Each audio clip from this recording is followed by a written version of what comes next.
The Thames was doing what the Thames does best on a morning in late October, sitting gray and wide, and entirely indifferent to the significance of what was about to happen on its northern bank. It was 7:43 in the morning when the first of the black ministerial cars rolled past the security perimeter at the XCL Convention Centre in London's Royal Docklands, and I remember thinking, standing there with my press lanyard still cold from the outside air, that there was something different about this particular gathering. I have covered summits before. I have stood in the lobbies of conference centers in Geneva, in Singapore, in Brussels, and in Washington, and I have learned to read the temperature of a room before the room has even opened its doors. This one felt tighter, quieter.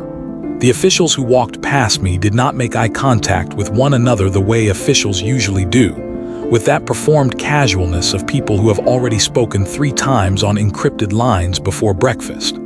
These people walked with their eyes slightly downward. Not defeated, focused. The XCL Center is not a beautiful building. It was never designed to be. It sits along the Royal Docks with the practical, unapologetic architecture of a place that exists entirely to hold large numbers of people doing serious things. On this particular morning, the serious thing was the 4th International Cybersecurity and Critical Infrastructure Summit, a gathering that had been 18 months in the planning, had involved the coordinated scheduling of delegations from 43 nations, and had been quietly moved twice due to what the organizers described only as evolving threat assessments. I was one of 22 journalists granted access. We had all signed agreements that ran to 11 pages. Inside, the main hall had been arranged with the kind of precision that suggests someone has spent several sleepless nights with a measuring tape. Rows of seats, navy blue, already occupied by 8 o'clock, faced a stage that held a single lectern, a curved panel table for 6 speakers, and 3 enormous screens, each currently displaying the summit's official emblem. A stylized padlock rendered in silver and deep blue, the colors chosen, I was later told, to suggest both security and calm. The calm, as it would turn out, was somewhat aspirational. I found my press seat in the raised gallery to the left of the stage. From here, I had a view of the entire floor. The delegations arranged by nation, the translation booths along the far wall humming with their quiet preparatory sounds, the technical crew moving between stations with the focused efficiency of people who have rehearsed this exact morning many times. And in the 3rd row from the back, on the aisle seat to the right, a young man in a gray lanyard, different from the blue lanyards of the delegates, different from the red lanyards of the press, sat with a laptop open on his knees and a half-eaten cereal bar resting on the seat beside him. I noticed him the way you notice something slightly out of place in a carefully arranged room. His name, I would learn much later, was Daniel Osei. He was 29 years old.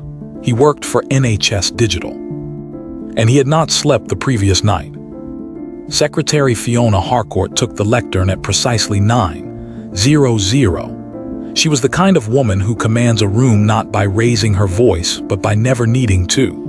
She had served 3 administrations, survived 2 cabinet reshuffles, and according to everyone I had ever spoken to who had worked alongside her, she operated with a precision that made clocks feel approximate. She welcomed the delegations in 3 languages, acknowledged the gravity of the moment with the measured sincerity of someone who genuinely understood it, and then paused, the pause of a person who knows that what they are about to say will shift the register of the room. "Before our program begins," she said, "we have been honored with a recorded message from His Royal Highness the Prince of Wales." The room did not gasp. These were not people given to gasping, but something shifted, a collective straightening of posture, a quieting of the already quiet room, a turning of attention toward the 3 large screens with the particular quality of focus that a room full of serious people reserves for moments they understand to be significant. I looked down at the floor. Daniel Osei had stopped typing. He was looking at the screen. In his expression, and I was far enough away that I may have been reading this imperfectly, there was not the reverence of the room.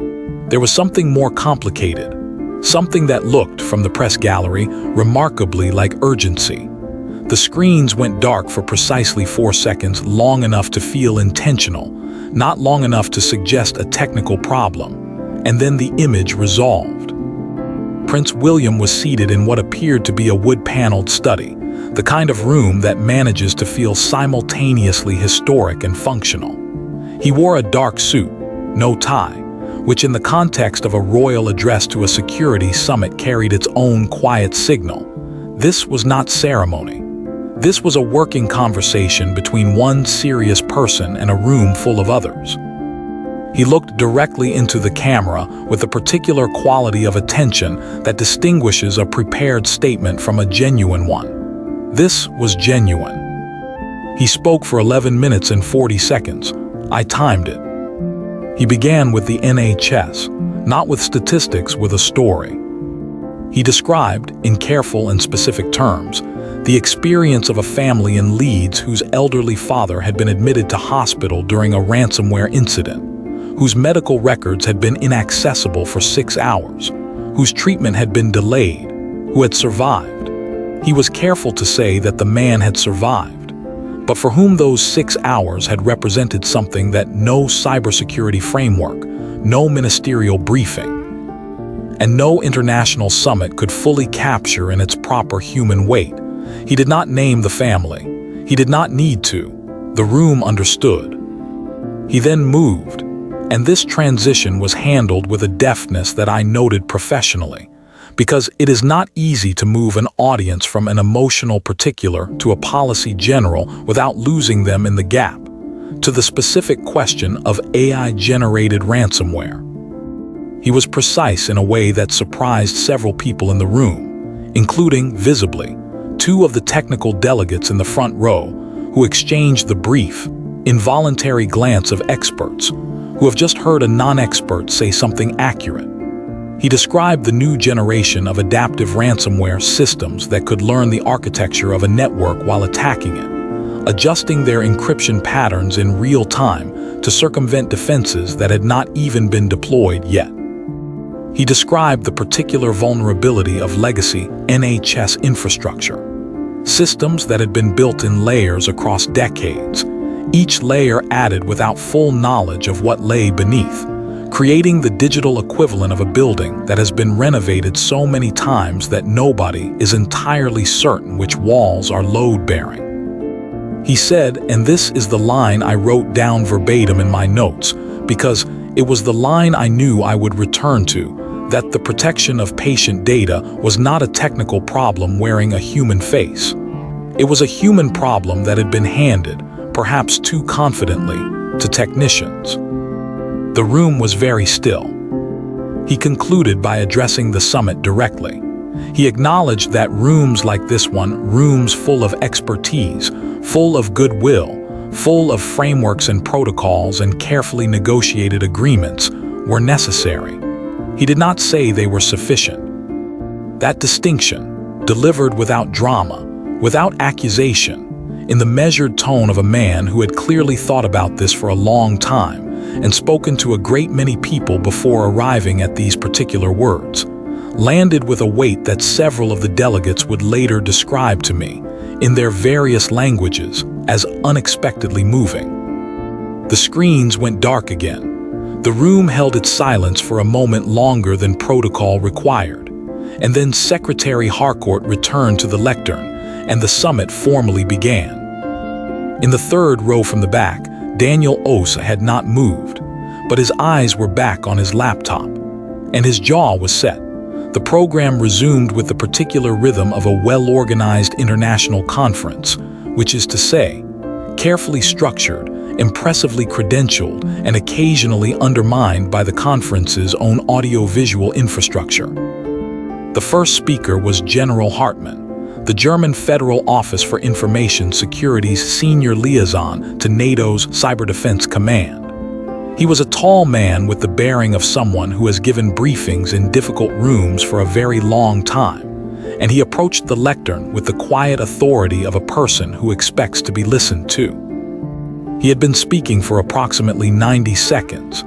He had just reached the point of introducing what he described as a three-tier verification architecture for critical infrastructure networks, when the microphone produced a sound that can only be described as the audio equivalent of a shrug and fell silent. The technical crew moved with admirable speed.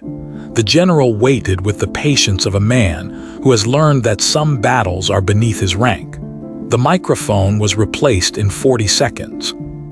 General Hartman resumed from precisely the word at which he had stopped, which suggested either an exceptional memory or a very good set of notes, and delivered the remainder of his presentation without incident, though with the slight additional tension of a man who no longer entirely trusts the room's technical arrangements. I noted this. I noted it not because a microphone failure is news, it is not, but because of what happened in the third row from the back while the crew was replacing the microphone. In that 40-second window, Daniel Osa pulled a second device from his bag. A phone, but connected to something, a small, unassuming piece of hardware that he slid into his jacket pocket. He typed something. He waited. He read something. And then, for the first time since I had been watching him, he exhaled. The second speaker was Dr. Priya Anand, leading the Cyber Resilience Division of a major international health technology consortium. And she was, I say this as someone who has sat through a considerable number of conference presentations, genuinely exceptional. She had the rare ability to make technical complexity feel not simplified but clarified. And her data on the acceleration of AI-assisted attacks on health infrastructure over the previous 36 months was presented with a rigor and a clarity that had the front rows leaning forward. She was 20 minutes into a presentation that was clearly building towards something significant when the projector displaying her slides produced a soft, apologetic click and went dark. The room absorbed this with the diplomatic composure of 43 nations who understood that these things happen. Dr. Anand, to her enormous credit, continued without her slides for approximately 4 minutes, reconstructing her argument from memory while the technical crew addressed whatever the projector had decided to do instead of its job.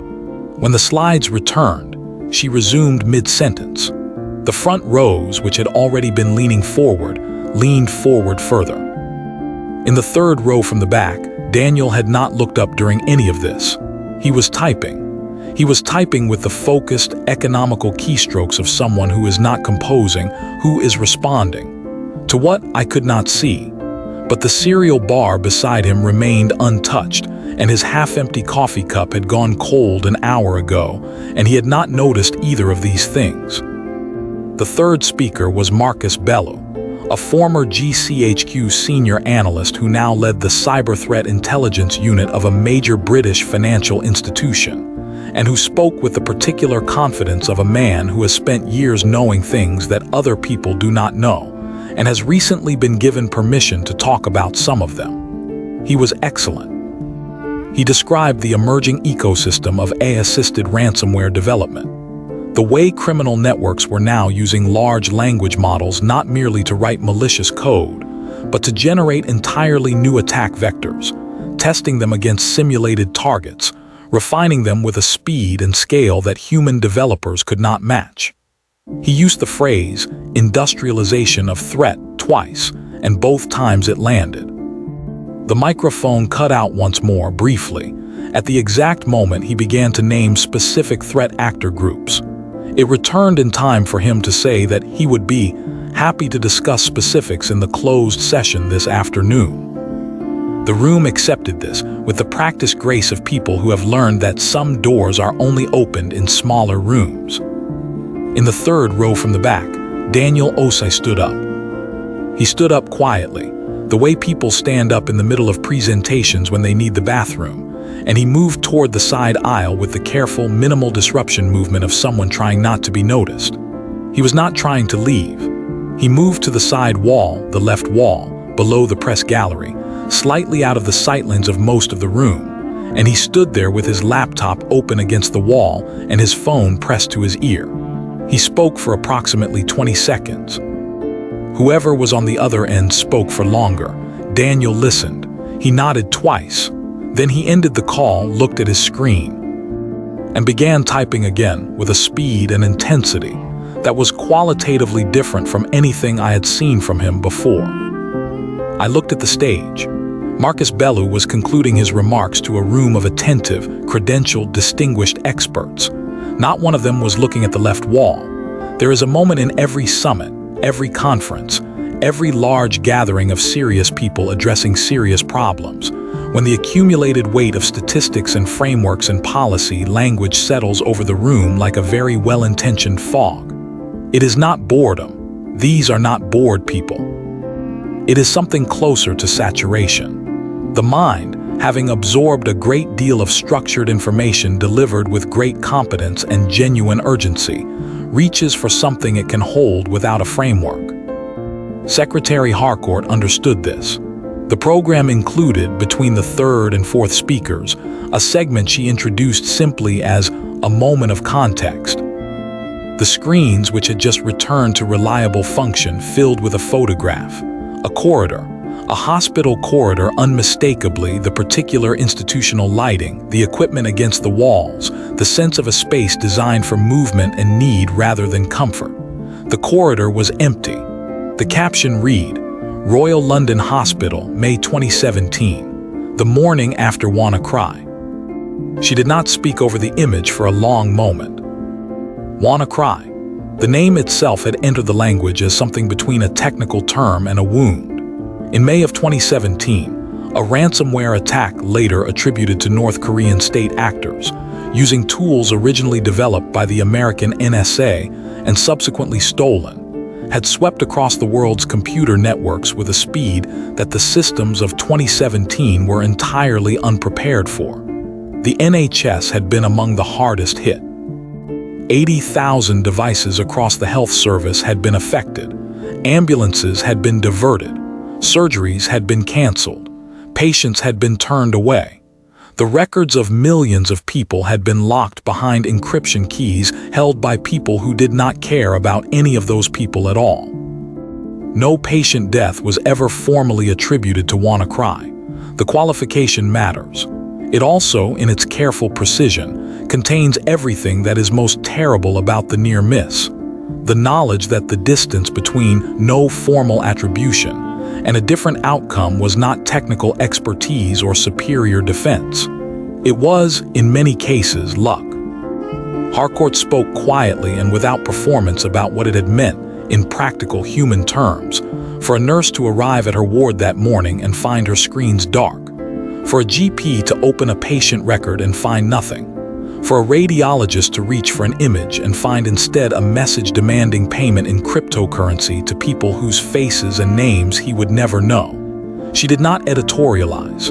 She did not need to. I thought, sitting in the press gallery, about the specific quality of helplessness that belongs to that particular kind of attack. There is a violence in ransomware that is not like other violence. It is not loud. It does not break windows. It leaves the building standing, and the people inside it perfectly physically intact and entirely unable to do the work on which other people's lives depend. It is a kind of silence imposed from outside, a switching off. And the people who impose it are, in most cases, in another country entirely, at a laptop not unlike Daniel Osai's, except that they are not trying to stop anything. They are trying to take something. The photograph remained on the screen, the empty corridor, the light. Several delegates in the front rows were looking at their hands. The translation booths had gone quiet, not because the translators had stopped working, but because there was, at that moment, nothing to translate. Human silence, it turns out, requires no interpretation. I looked at the left wall. Daniel was still there, still typing. His face, in the ambient light of his screen, was the face of someone engaged in something that has stopped being theoretical. The fourth speaker was Dr. James Okoro, a Nigerian-British cryptography specialist who had spent 17 years building secure communication frameworks for humanitarian organizations operating in conflict zones, and who brought to the stage the particular authority of someone whose security failures had consequences he had witnessed personally rather than modeled theoretically. He was the best speaker of the day, precise, urgent, occasionally wry in the way that only people who have seen genuinely terrible things earn the right to be, and the room gave him its fullest attention. He spoke about the specific vulnerability of healthcare data as distinct from financial or governmental data. Financial data, he explained, could be replaced. Governmental data could, in extremis, be reconstructed. Patient data, the accumulated medical history of a human being across a lifetime, was, in a meaningful sense, irreplaceable. The particular combination of diagnoses, medications, allergies, genetic markers, surgical histories that constituted a person's medical record was not a file. It was a portrait. And when that portrait was encrypted, ransomed, corrupted, or sold, the damage was not to a database. It was to a person, to the ability of the people responsible for that person's care to understand what they were looking at when that person arrived, frightened and unwell, needing help. He had been speaking for 31 minutes when Daniel Osei, standing at the left wall, stopped typing. He did not move immediately. He stood for a moment, the particular stillness of someone waiting for a confirmation, and then he looked at his screen and something in his posture changed. It was subtle. It was the kind of change you only notice if you have been watching someone carry a weight and you see the exact moment the weight shifts. His shoulders dropped fractionally. He exhaled. He sat down against the wall, his back straight, his laptop on his knees, and he typed one more thing, a short thing. And then he put the laptop on the floor beside him and pressed his palms flat against his thighs and looked, for the first time in several hours, at the stage. I did not know in that moment what had just happened. I would learn it in stages, first from a brief, quiet conversation with Daniel himself during the lunch break, then from an NHS digital communications officer that afternoon, then from a more detailed technical account provided, on condition of background only, by someone in the NCSC, whom I am not at liberty to name. What had happened was this. At 8:51 that morning, 12 minutes before Secretary Harcourt had called the room to attention, 9 minutes before Prince William's message had begun to play, an automated monitoring system maintained by NHS Digital had flagged an anomalous pattern of access requests across 3 regional health trust servers in the East Midlands. The pattern was consistent with the early reconnaissance phase of an adaptive ransomware deployment. Specifically, the kind of AI-assisted attack that Marcus Bellew had described from the stage in theoretical terms, while the attack itself was 3 rows behind him, being addressed in practical ones. Daniel Osei had been assigned to monitor the summit's NHS-adjacent network traffic as part of a standard protocol, a watching brief, not an emergency role. He was, in the organizational hierarchy of NHS Digital's cybersecurity division, a mid-level analyst. He was not the most senior person in the building. He was not the most credentialed.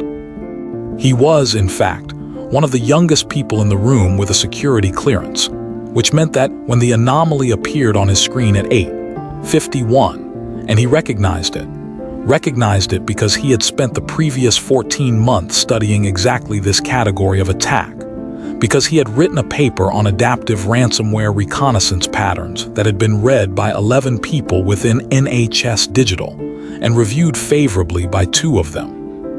The chain of escalation he was supposed to follow would have taken, by his estimate, between 40 and 60 minutes. He had made a different calculation. Using the hardware device he had connected at 9:43, a portable network isolation tool that he had signed out from NHS Digital's equipment pool 3 days earlier, and listed on his paperwork under the category of standard monitoring equipment, which was accurate, if not entirely complete. He had, over the course of 2 hours and 17 minutes, working from the side wall of an international summit, while 4 credentialed experts addressed the room on the subject of exactly the kind of attack he was quietly containing, isolated the affected servers, traced the access pattern to its originating relay nodes, and implemented a localized encryption countermeasure that had, as of 11:47, the moment he stopped typing, The moment his shoulders dropped, successfully suspended the attack. The 3 regional health trusts never lost access to their systems. The patients whose records had been the target of the reconnaissance, several thousand of them, their medical histories sitting in the digital equivalent of a house with its door being quietly tested, never knew anything had happened. The stage, meanwhile, was concluding its formal program.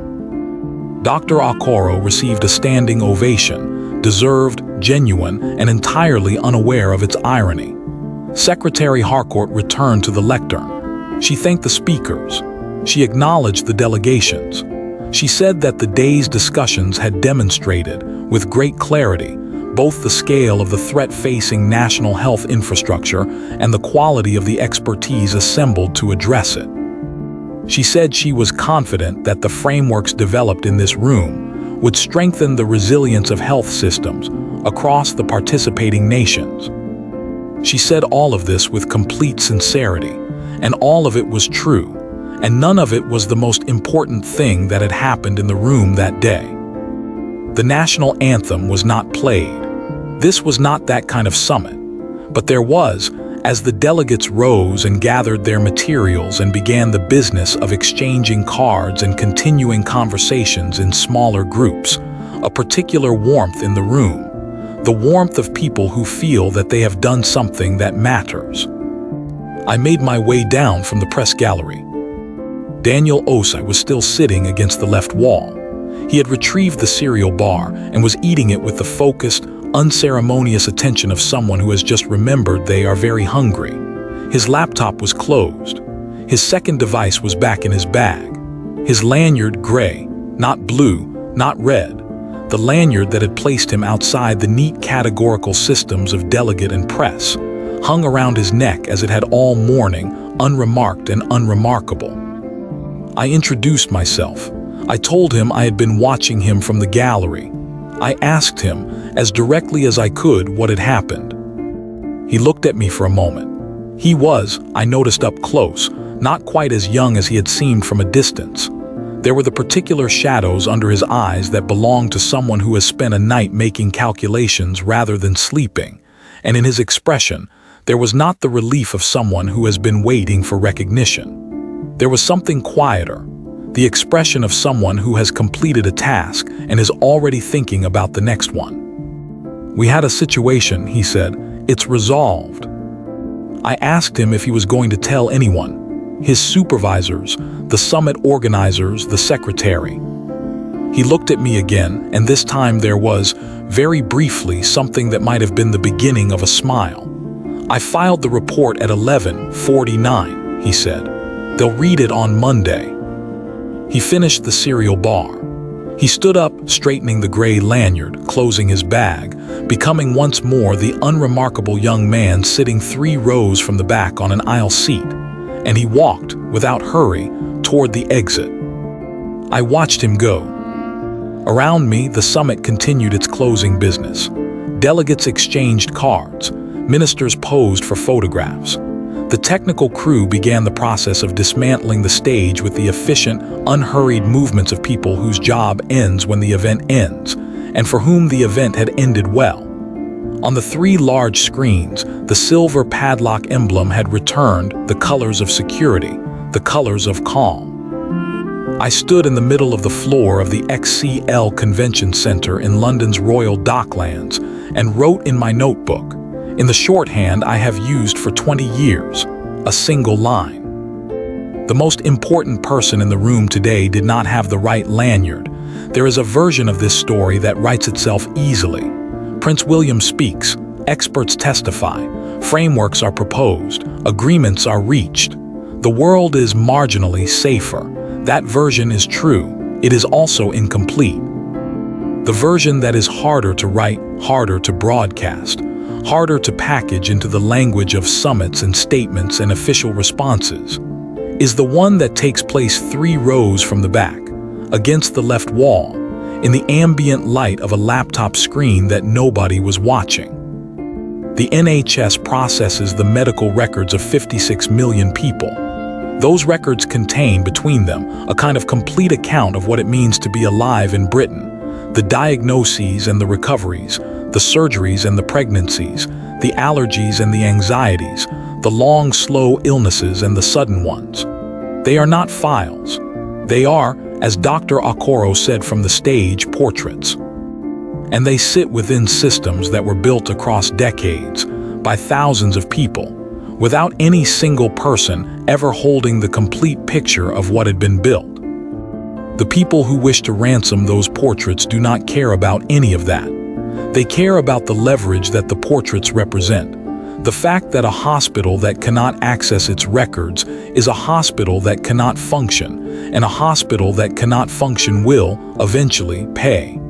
That is the calculation. It is not a sophisticated one. It is, in its way, a very old one. The same calculation that has always been made by people who understand that the most effective hostages are the ones you never have to touch. What is new is the speed. What is new is the adaptability, the ransomware that learns while it attacks, that adjusts while it is being countered, that does not sleep and does not make mistakes and does not have a cereal bar going cold on the seat beside it. What remains old, what remains, if you are looking for it, stubbornly and quietly and a little defiantly human, is the person who recognizes the pattern, who has spent 14 months studying the thing that everyone else is discussing in theoretical terms because some part of them understood before the theory became practice that it would. Daniel Osei filed his report on Monday. It was reviewed. It was, I am told by people familiar with the process, described in the covering note as a significant intervention. The report runs to 47 pages. The covering note is 2 sentences. He returned to his desk on Tuesday morning. The screens in NHS Digital's monitoring center showed what they always show: the quiet, constant data of a health service keeping its records, keeping its patients, keeping itself running against the accumulated weight of underfunding and overuse, and the specific kind of digital vulnerability that comes from being a large, essential, imperfectly understood system operating in a world that has decided, without asking, to make everything both connected and attackable. Daniel made himself a coffee. He opened his laptop. He began watching for the next one.